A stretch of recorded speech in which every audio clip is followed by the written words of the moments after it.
It was a quiet Saturday morning in early autumn, the kind where the air feels cool but sunlight streams through the windows like gold. I was sitting cross-legged on my living room floor, brushing out the long silky fur of my Maine Coon, Oliver. He was sprawled out like royalty, purring so loudly it almost vibrated the carpet beneath him. The soft hum of the refrigerator was the only sound in the house. I had no idea the day would turn out to be one I'd still be laughing about months later.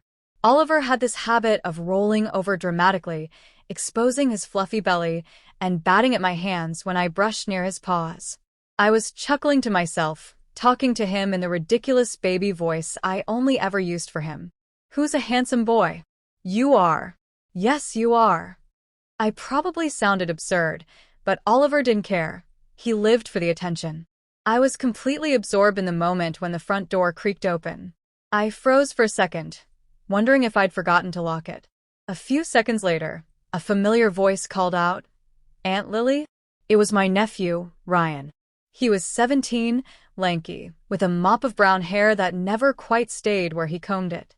He often stopped by on weekends, sometimes to borrow tools from my garage, other times just to raid my fridge. I called back. "Hey, Ryan. I didn't hear you knock." "I did," he said, appearing in the doorway with his backpack slung over one shoulder. "But you were, His eyes darted to Oliver, who was now pawing at my sleeve like a spoiled toddler. "Playing with your cat?" He was trying so hard not to laugh, but the corner of his mouth twitched. "Yes, I was playing with my cat," I said, a little defensively. "Is that funny to you?" He shrugged. "Kinda. You were talking to him like he's a baby." I rolled my eyes but smiled. "That's because he is my baby. Now what brings you here?" Ryan dropped his backpack by the couch and flopped onto the armchair. "Mom's working a double shift. Dad's out of town. I was bored. Thought I'd hang here." "Fair enough," I said, standing and setting the brush aside. Oliver immediately followed me into the kitchen, tail swaying like a metronome. While I made grilled cheese sandwiches, Ryan wandered around, occasionally stopping to pet Oliver or peek out the window. "You know," he said between bites once we sat down to eat, "I think your cat might secretly be in charge here." "Not secretly," I replied. "He runs this place." We laughed, and for a while it was just an easy afternoon, the kind that reminded me why I loved having family nearby. After lunch, Ryan asked if we could do something old school. When I pressed for details, he grinned. "Remember when I was a kid, and we used to build those pillow forts in your living room?" I laughed. "You were obsessed with those forts, and Oliver used to try to knock them over." "Well," Ryan said, "let's see if he still has the same skills." So we did. We pulled every cushion off the couch, stacked them high, and draped blankets over the top. Oliver, naturally, thought it was his personal playground. He'd dart inside, pop his head out one side, then dash through to the other end like a furry missile. At one point, I was on my knees inside the fort, trying to resecure the blanket ceiling, when Ryan peeked in.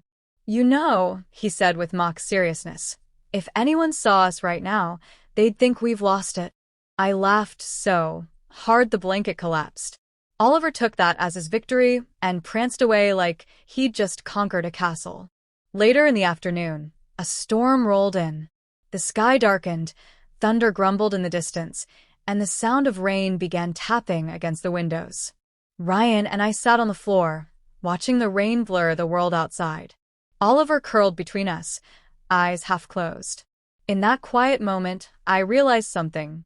Life had been so busy lately, work deadlines, errands, bills, that I'd almost forgotten how important it was to slow down and just enjoy the people and pets who mattered. Ryan must have felt it too because he said softly, "I like it here. It feels peaceful." I smiled. "Me too, kiddo. Me too." The storm passed by evening. Ryan packed up his backpack and stood in the doorway. "Thanks for today, Aunt Lily. Even if you were caught, talking to your cat like a weirdo." I laughed, swatting his arm lightly. "I regret nothing." He grinned and jogged down the walkway. Oliver hopped onto the windowsill, watching him leave as if making sure he got home safe. That night, as I settled into bed, Oliver curled up against me, purring. I thought about the unexpected joy of the day. Sometimes the best memories aren't planned. They happen in between the ordinary moments when you least expect them.